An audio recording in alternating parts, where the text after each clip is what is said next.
Thanks, Goodwin. Questions for head coach Tom Brands.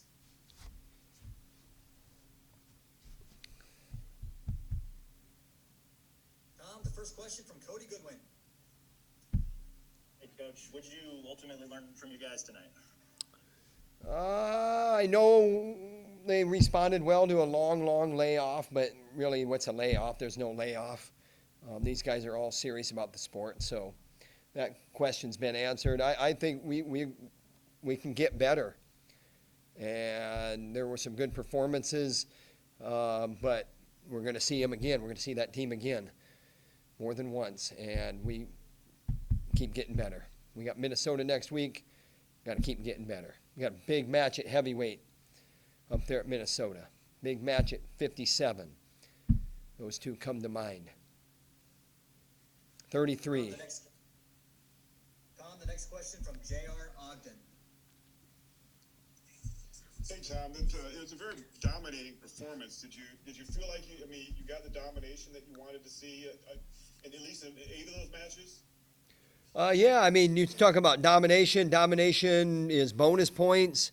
You see how guys wrestled, to get bonus points. There was a lot of different ways they got them. Spencer Lee and, Nelson Brands. Those are two completely different ways to get bonus points. We were sharp, really sharp in some weights, and other weights we're, a little bit, letting guys jump in on our legs and stuff. And we gotta be ready. I think maybe, you answered a lot of questions, as a coach. You're looking at your team and you feel good about that performance, but what's next? That's the first performance. What's next? And that's where we got to keep going in our heads. And it's not tough to do. Our job is easier because these guys have the right mindset. It was a spirited duel. If there's a full crowd in there, that's going to be a really fun duel. And it got chippy right away. I mean, right away. Okay, here we go again. Well, we're not going to stand for that. So we're gonna stand up and we're gonna bark. And it was fun. It was fun. Those competitive juices are really flowing. The next question from Mike. Yeah. Tom, you were just talking about there was a little chippy with you and the coaches. One thing, the way the setting is, we hear the coaches probably more than anything. What do you think about that?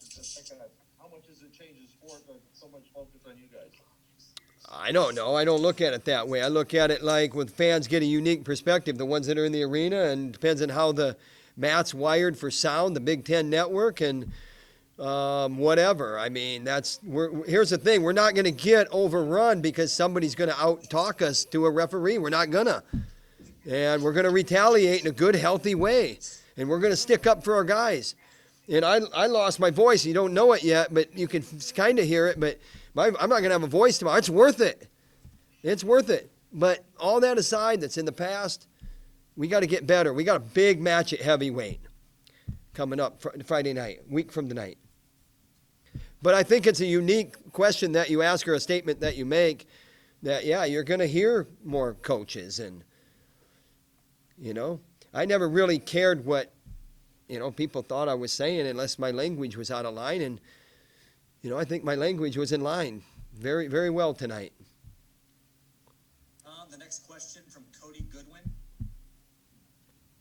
Two-parter here for you, Tom. One, what went into the decision to wrestle Kennedy tonight? And two, what did you think of his effort? Kennedy, convert, finish. Gave himself 2 opportunities. We know that Labriola, we know that he's a scrambler, and we know that he's funny and funky in there or whatever.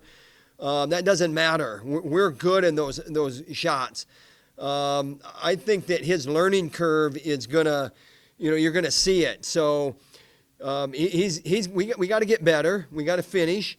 That guy wanted to ride us. That guy wanted an easier match than I think how it went down. We were game, but we got to finish. To be really game, you got to finish. And that's a true freshman out there. So, for me to talk like he's a redshirt freshman and he's in the lineup and it's his spot, you're going to get a little bit different narrative from me on that. His effort was good. As a true freshman, you're not going to give him a moral victory, but doggone it, we showed that we can get in there, and now we got to finish. And I know Kemmer is sitting in there on that bench, and he's watching, and he's chomping at the bit. And we had many, many discussions about him wanting to go. And if it would have been his call, he would have went. It was my call and the medical team's call, and that's just wise. Just a little bit of wisdom there overrode his enthusiasm. So he'll be in the lineup Friday night in Minnesota. Tom, another question from Mike Finn. Regarding Hughes and Kennedy, the fact that he's a true freshman, because of this so-called gap year where this season doesn't count against these guys' records, does that give you more freedom to have a guy like that wrestle to get that experience as a true freshman? Yeah, I mean, our next best guy is eligible. I mean, if it was a normal year, and that's Miles Wilson, who moved up, wrestled the 84-pound extra match. Yeah, absolutely. You wrestle your best team. And, Kennedy won a match in November 1st, and he won a match against Wilson in a match last week that we had. That was kind of on the down low, but so is he getting a chance to wrestle this because it's a year that does not count against his own? yeah, it's a relief year for everybody. I mean, he could be a 5-time national champion if he's in the lineup. It's Kemmer's spot. This isn't a quarterback controversy. We have to understand that. This is Kemmer's spot. Tom, the final question from Cody Goodwin. What'd you like about Jaden's effort tonight in his debut? Jaden gave up the first takedown really slow. It was a slow takedown, even though that guy's explosive. And we just didn't move our feet. And when he's moving his feet, you see what happens. He would get him extended a couple times. He had that cradle locked up tight. And, I think, against a good guy like that, you kind of get impatient. Caleb Young got a little impatient with a couple cradles. You've got to be really, really patient in those positions. But, technique's boring to talk about in these calls, in these interviews. So we'll just say that Jaden Ireman has waited a long time for this. He's in the black and gold of the Hawkeyes, and he's a fan favorite, and no fans have even seen him in the arena yet. So, you know what? This relief year is going to be awesome for Jaden Ireman when we get fans back in the stands. Thanks a lot, guys. Appreciate it.